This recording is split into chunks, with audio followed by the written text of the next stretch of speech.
Hey guys, welcome to the channel.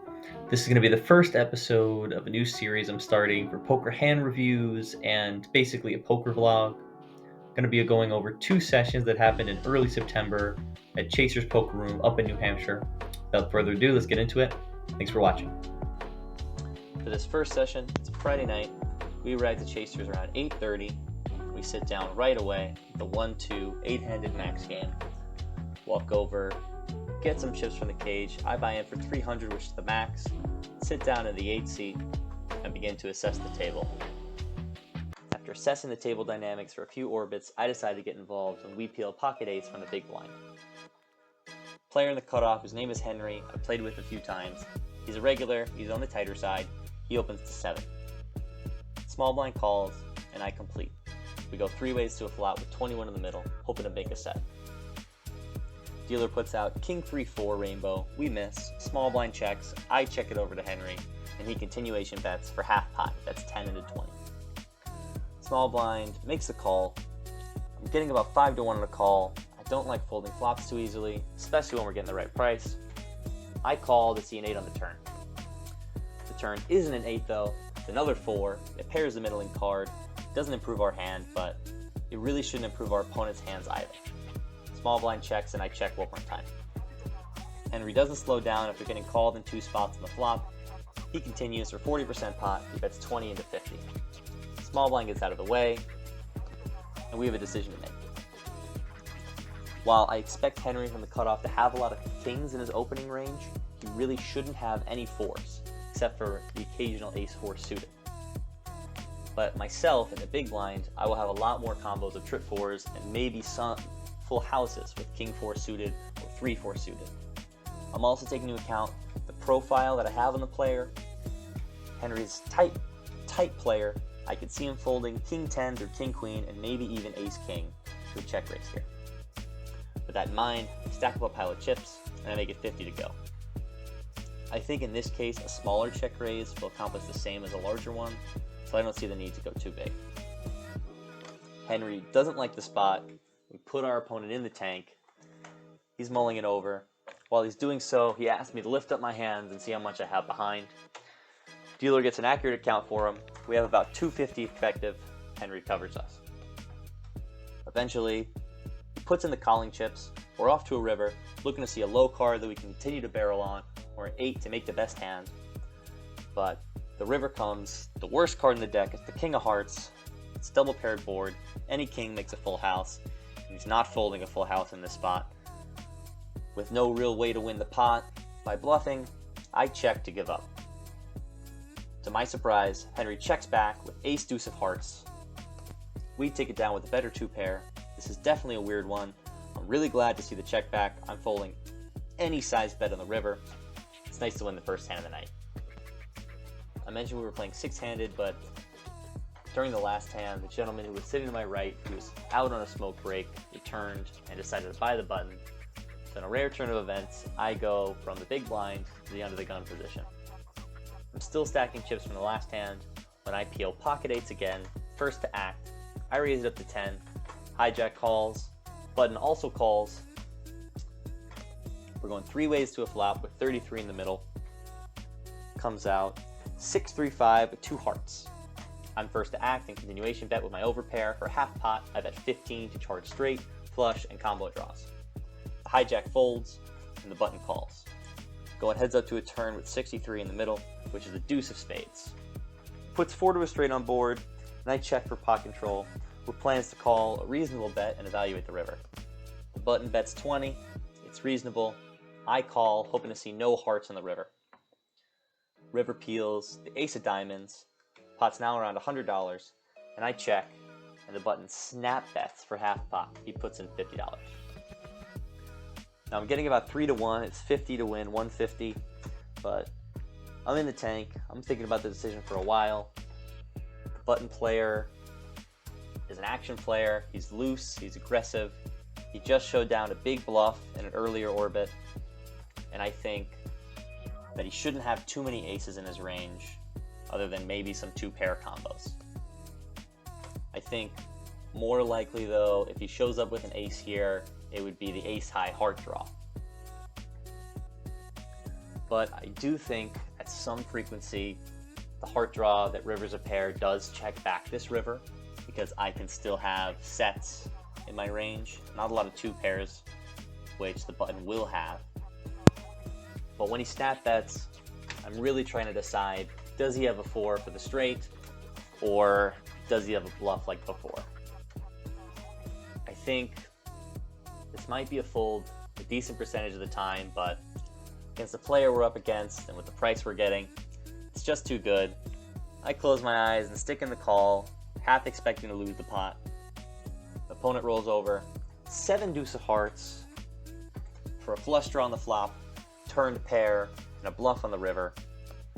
We're actually not playing the 7 deuce game, so this player just decided to get involved with the worst starting hand in poker from the button, because he said it was suited.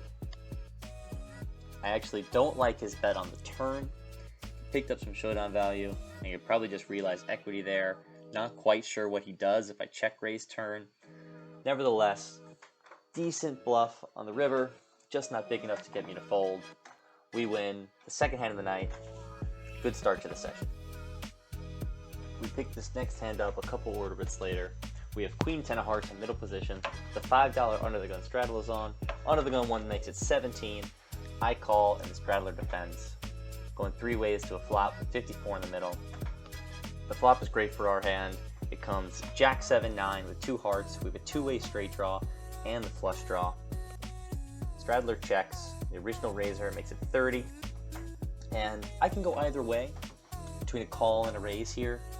I think about calling to try and bring the straddler in, but ultimately we just have queen high here, so I'd like to start semi-bluffing now and continue to go big on the turn, so I raise to 100. Straddler gets out of the way, and now the under the gun 1 raiser is in the tank. It's important to note we only started the hand with about 250 behind, so if he makes this call, we'll most likely be playing for it all on the turn. Under the gun 1 player likely knows this. He's in the tank, he's in the blender, thinks for a long time, he's sizing me up. He's a bit of an older player. He mutters something under his breath about the aggressive kids these days, flashes me ace jack, and he puts it in the muck.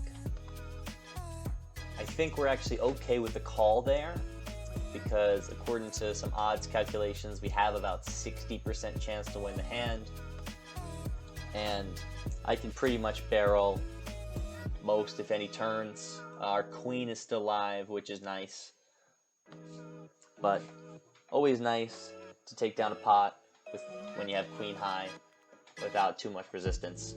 We get that one through. At this point, we're about an hour into the session. Our friend Henry in the 2-seat decided to call it a night and rack up, and a new player sits down at his place. The very first hand this player sits down, he's under the gun, and he open limps. Button limps as well. So on me, I'm in the small blind with Jack 10 of clubs, nice hand. I think about just limping and completing, but Jack 10's a nice hand, especially when it's suited. It can make 4 different straights, which are all the best straight possible. Also has the flush draw possibilities, and it's 40% of a royal flush, so I decided it's good enough to raise to $10. Big blind and the under the gun player calls. Button limp folds. We're going 3 ways to a flop with 32 in the middle. Flop comes out. King, Queen, 8, rainbow. We have an up and down straight draw with a backdoor flush draw. I decide I'm in the mood to go for the check raise. I check. Big blind checks, and the other gun player checks back. Turn is the bink, 9 of clubs, brings in the straight for us, and we now have a redraw to the flush, which I prefer actually not to hit. You can't let it check through like it did in the last street. I bet 15 for value. The big blind folds, and the under the gun player calls. Now when the under the gun player calls, obviously we have the nuts here, but when he just calls, I can rule out any sets or 2 pairs from his range. I've been thinking that at the time, because when the river comes, a board pairing Queen of Hearts, I tense up a little bit, and I check with plans on calling any bet. Typically on rivers, when you're first to act, it's better to raise fold than to try and check call, especially with a hand as strong as a nut straight. But in the moment, He was a new player, it was his first hand, and I wasn't quite sure what his range was or what he was capable of. But like I said, I can rule out King Queen when he doesn't bet the flop in position, and Queen 9 when he doesn't raise the turn. So I think this is a pretty straightforward value spot. I make a mistake and check. He checks back ace high. Not sure we would have gotten much value from him anyways, but still missed a bet on the river. Played this pretty bad. Kind of upset with myself, but we do scoop the pot. There's no time to mope though, because the very next shuffle, we pick up pocket nines in the button. It folds to me. I raise it to $10 and the big blind defense. We're going heads up to a flop with 21 in the middle. That comes 10-4-6 with 2 hearts. Now the big blind decides to donk lead into me for 15, 2/3 pot. It's a little confusing. I think he probably does this with his heart draws and maybe his weaker 10x holdings. I call. Turn comes jack of clubs. He decides to lead again for 20, about 40% pot. I think he might slow down and check a lot of his 10x holdings. So now I'm thinking he's most likely on hearts. I call to evaluate a river. At this point, not quite sure if we're ahead or behind. I'd love to improve to a set, but not even sure if we feel comfortable if the 9 of hearts came out. Luckily, the river is not a heart, it's a jack of spades, and the button continues betting now for 40 into 91. I tank for a long time. I don't know if he would think a 10 is good enough for 3 streets of value, other than maybe jack 10. There's not a lot of combos of that left. He is in the big blind, so his range is heavily weighted towards suited combos. The heart's not getting there. I think for a long time, I look at him, trying to size him up. He does look very comfortable, but I stick in the calling chips. He flips over, King 10 offsuit with the King of Hearts. I think I can probably get away from this one. Just had a read that he was on a draw and he missed. Not a great read, but with that one, we lose a small pot. We decide it's time to rack up a win. In for 3, out for 4. Was at 5 at the high point. Then I lost a couple decent sized hands. Obviously, as always, I'll go through them and you guys will click through. So We played for about 2 hours in this session. Always nice to leave with a profit, but we feel a little unfulfilled after our opponent took us to the thin part of Value Town in that last hand. But luckily for us, we won't have to wait too long, as just 3 days later, we come back to Chasers. We arrive a little bit after 6:30, and we're excited for a new session. As we get there, the sun is setting, saying goodbye to a new day, and hopefully for our opponents, they're saying goodbye to some of their money as it'll be coming our way. When we arrive, we have to wait a little bit because there's not enough players to start a new game. But after about a half hour of waiting, we start up playing 5-handed at a new table. And I'm going to cut to my live reaction to how I was feeling on the day.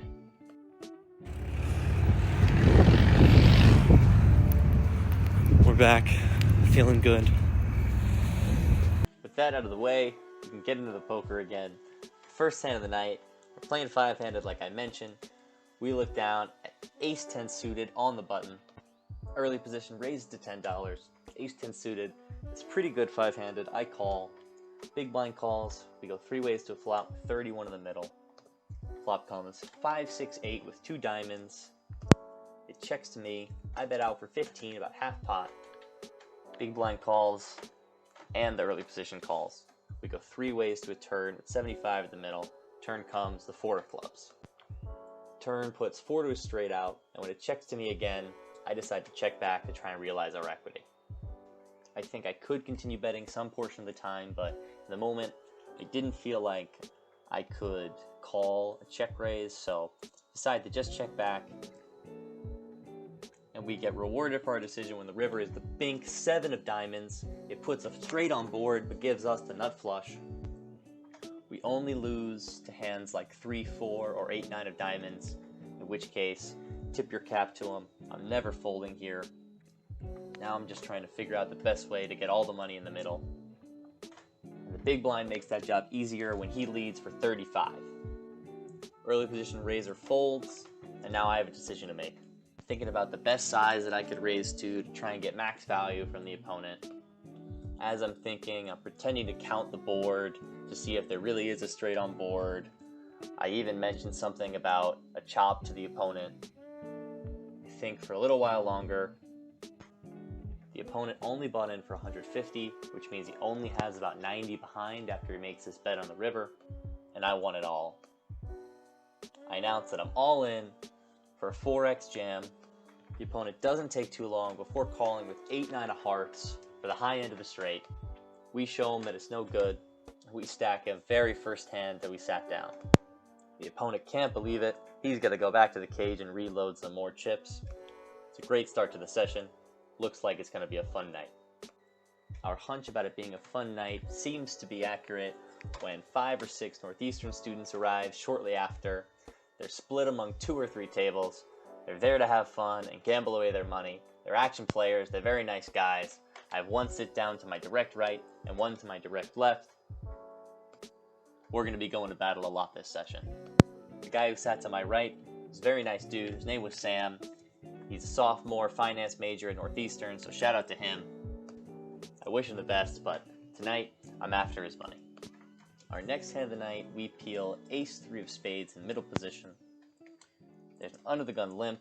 I make it $10. Both blinds call. The under-the-gun limper limp calls. So we're going 4 ways to a flop, 40 in the middle. That comes ace-4 rainbow. We flop trips. When it checks to me, I'm in position, and I actually decided to check this one back.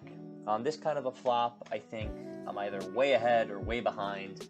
Would like to give the opponent some rope to catch up on the turn, maybe bet into maybe the worst hand.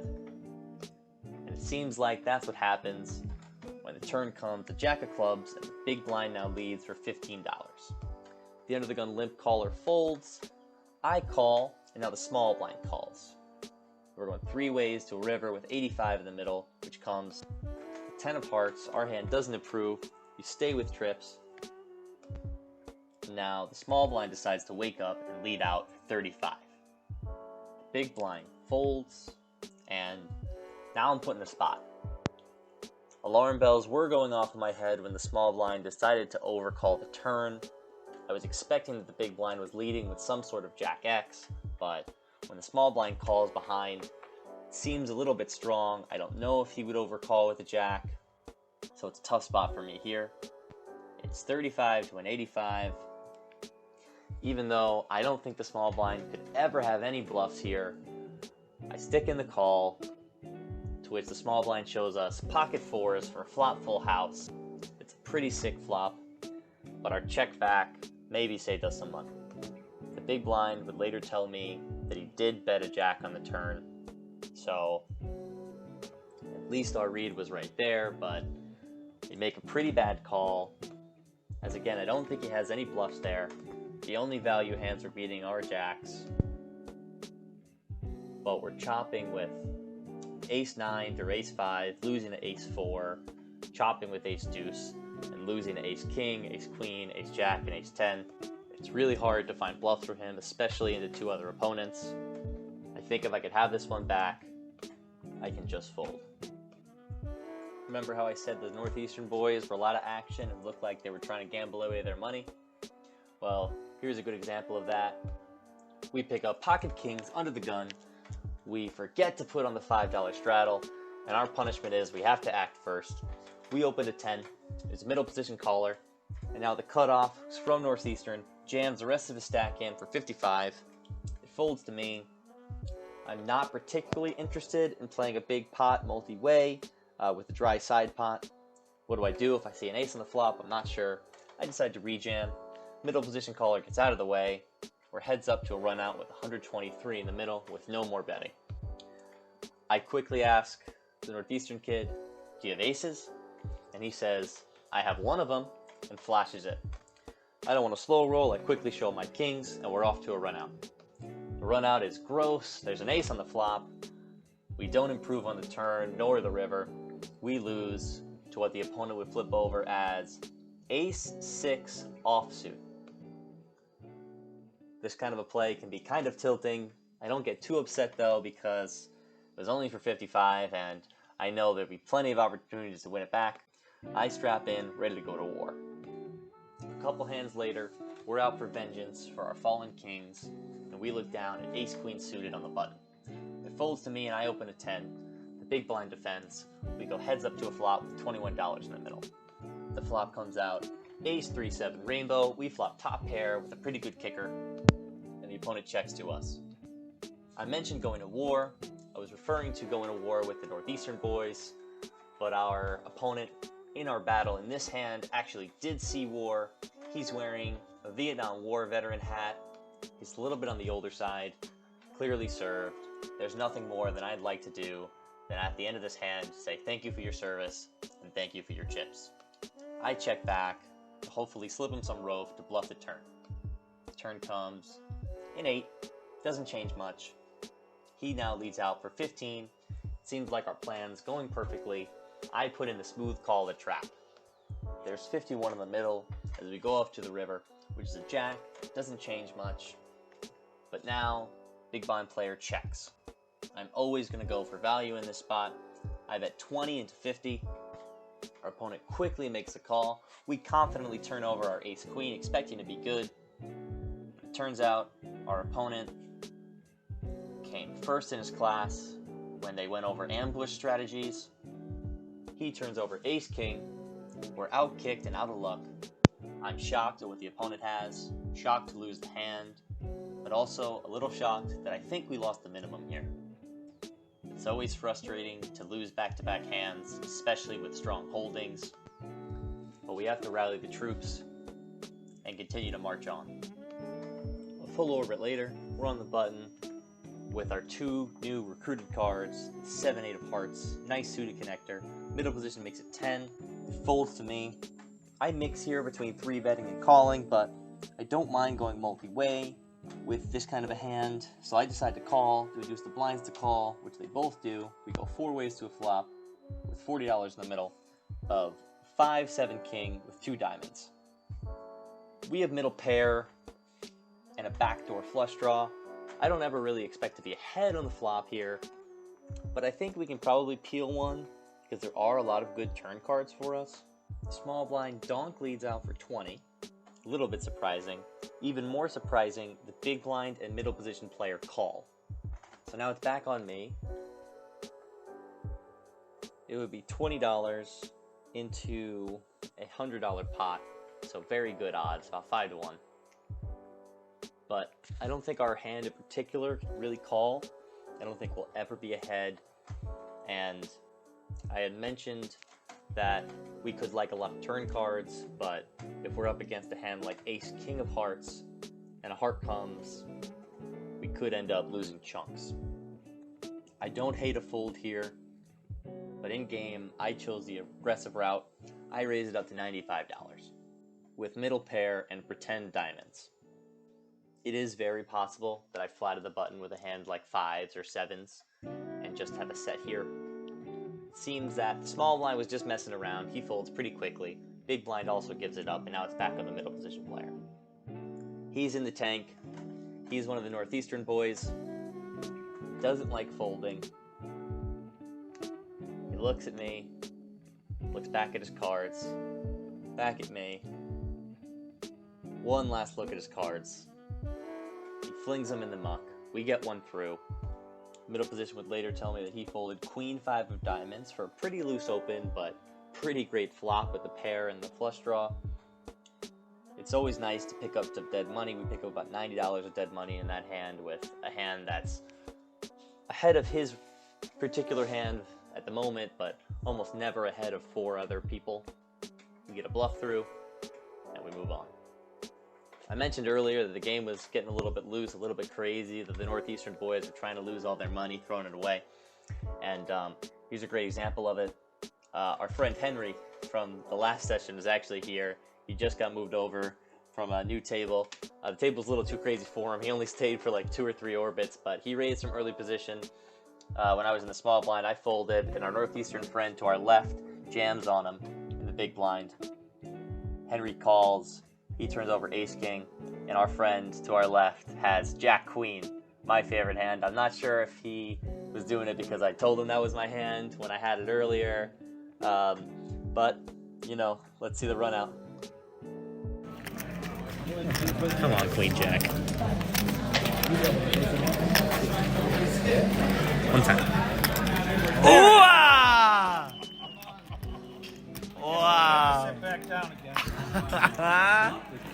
I'm not sure how clear it was from the video, but that flop was ace-king 10. Flops Broadway, gets to sit back down. Shortly after this, Henry was like, I'm done playing with these young kids, I'm out of here. But like I said, the night's getting a little bit crazy, and this next hand is definitely evidence of that. Our table has developed a bit of a limping habit. There's 3 limps in front of me. I'm on the button, and I look down at queen 6 of clubs. I think this hand's certainly good enough to raise for this game especially. I make it $10 to go. Can probably make it a little bit bigger, but that's my standard size for this game. We get 3 callers from the small blind, middle position, and the cutoff player. Cutoff player is Sam, who I've been chatting with all night.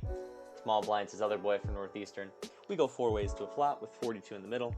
The flop comes gin 6-6-8 with 2 diamonds. We flop trips with a queen kicker.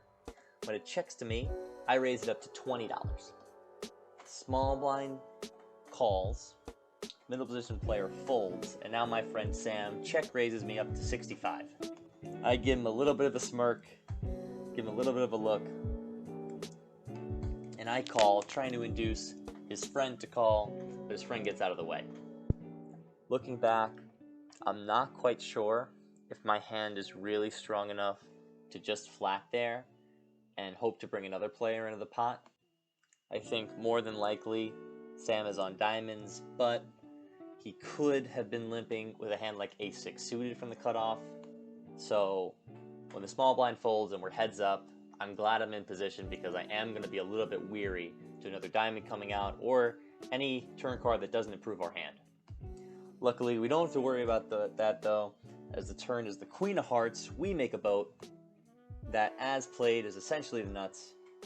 The pot's already pretty big at $170, and we see the good news when Sam bets 100. I take a look at his stack. He only has about 200 behind. I take a couple seconds before putting them all in and jamming for 300 effective.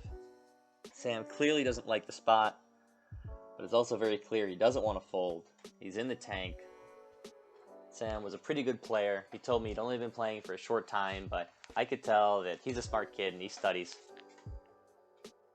Probably as much as he studies for his finance exams, if not a little bit more. Eventually, he tanks and flushes me 10-7 of diamonds. Great flop for him. Gut shot straight draw and the flush draw. Had the gut shot to the straight flush, but he makes a good fold, drawing to 1 out. And I'm nice to show him and the table what I opened the button with.